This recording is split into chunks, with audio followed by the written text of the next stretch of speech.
Bonjour à tous, Église un max de vie. Je suis très content d'être avec vous, de vous retrouver, de pouvoir partager pour cette pensée du jeudi matin un texte qu'on va lire ensemble et qui a besoin, peut-être pour certains, d'avoir une précision, d'avoir un éclairage, de bien comprendre le fondement et l'optique de ce texte. Alors on va lire dans 1 Corinthiens, au chapitre 3, versets 14 et 15. Si l'œuvre que quelqu'un a construite sur le fondement subsiste, il recevra une récompense. Si son œuvre brûle, il perdra sa récompense. Lui-même sera sauvé, mais comme au travers d'un feu. On va lire un deuxième texte qui va nous permettre de comprendre cette pensée. Dans Matthieu, au chapitre 6 et au verset 19, il est dit « Ne vous amassez pas des trésors sur la terre, où les mythes et la rouille détruisent, et où les voleurs percent les murs pour voler. Mais amassez-vous des trésors dans le ciel, où les mythes et la rouille ne détruisent pas, et où les voleurs ne peuvent pas percer les murs ni voler. En effet, là où est ton trésor, là aussi sera ton cœur. » Voilà, deux premiers textes qui nous aident et qui sont complémentaires et qui nous aident à comprendre un petit peu ce premier texte.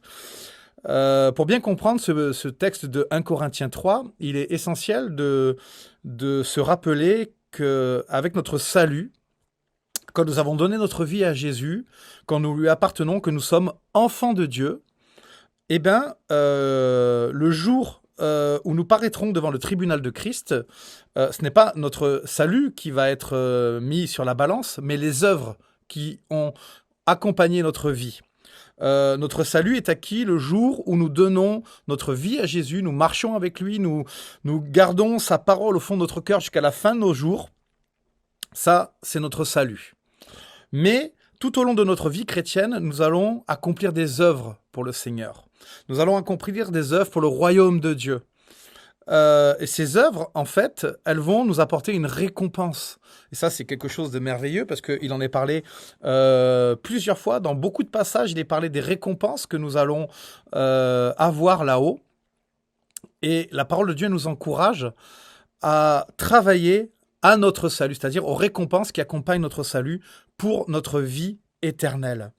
Et déjà, ce texte, il nous invite à fixer les yeux sur l'essentiel. Vous savez, on travaille, on essaie de construire notre vie, et parfois, on peut être absorbé sur les choses de ce monde. Ma maison, ma voiture, la maison de mes enfants, ma descendance, etc. Et on peut parfois fixer les yeux sur des choses et leur donner une priorité, même si c'est justifiable, mais on va donner la priorité aux choses de la terre. Et le Seigneur, il nous a bien promis qu'il pourvoirait à tous nos besoins. Notre travail à nous, c'est de fixer les yeux sur Jésus, de fixer les yeux sur son royaume, de travailler pour le royaume de Dieu, et lui nous donne toutes choses par-dessus. Il nous est bien dit, ne vous amassez pas des trésors sur la terre, mais amassez-vous des trésors dans le ciel. Parce que il nous est dit, là où est ton trésor, là aussi sera ton cœur. C'est vrai que notre cœur, il s'oriente vers les choses que nous aimons le plus, vers les choses que nous voulons le plus. Alors à nous de placer les choses vraiment le plus dans le ciel, afin que notre cœur soit là-haut. Et il est souvent parlé du feu. Dans Nombre, au chapitre 31 et au verset 23, il est dit « Tout objet qui peut aller au feu, vous le ferez passer par le feu pour le rendre pur. » Voilà. Pourquoi il est parlé du feu? Parce que quand on met un objet au feu, seule la matière qui résiste au feu va rester, l'autre va être consumée, va être brûlée.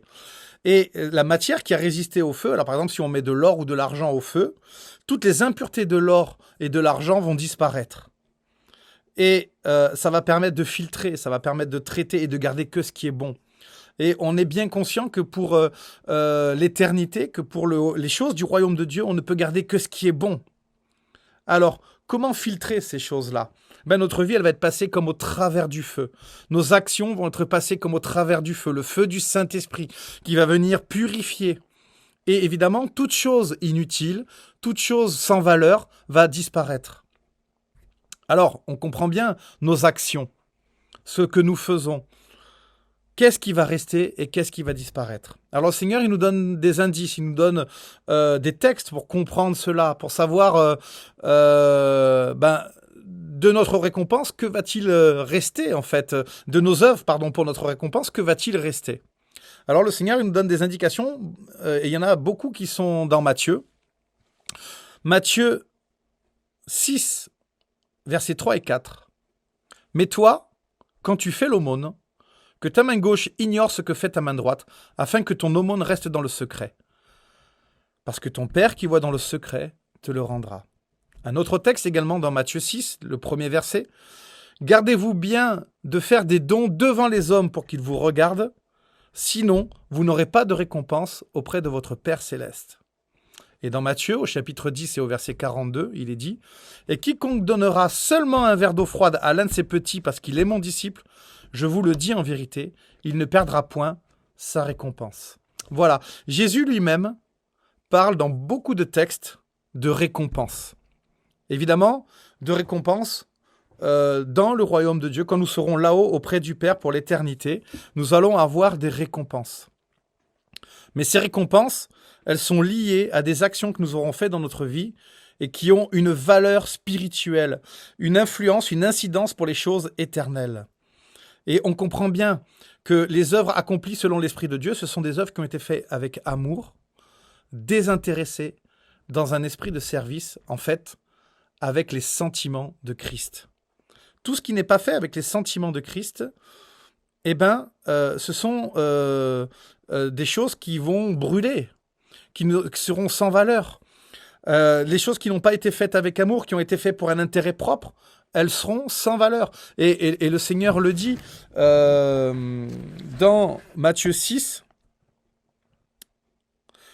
au verset 2, « Si donc tu donnes quelque chose aux pauvres, ne le claironne pas partout. Ce sont les hypocrites qui agissent ainsi dans les synagogues et dans les rues, pour que les autres chantent leurs louanges. Vraiment, je vous l'assure, leur récompense, ils l'ont d'ores et déjà reçue. » Voilà. C'est vrai que quand on fait quelque chose, si on le fait pour se vanter, si on le fait pour se glorifier, on a déjà reçu notre récompense. On a la reconnaissance des hommes, on a la gloire des hommes, mais finalement, quand on est chrétien, c'est pas ça qui nous intéresse. Ce qui nous intéresse, c'est de glorifier le Seigneur.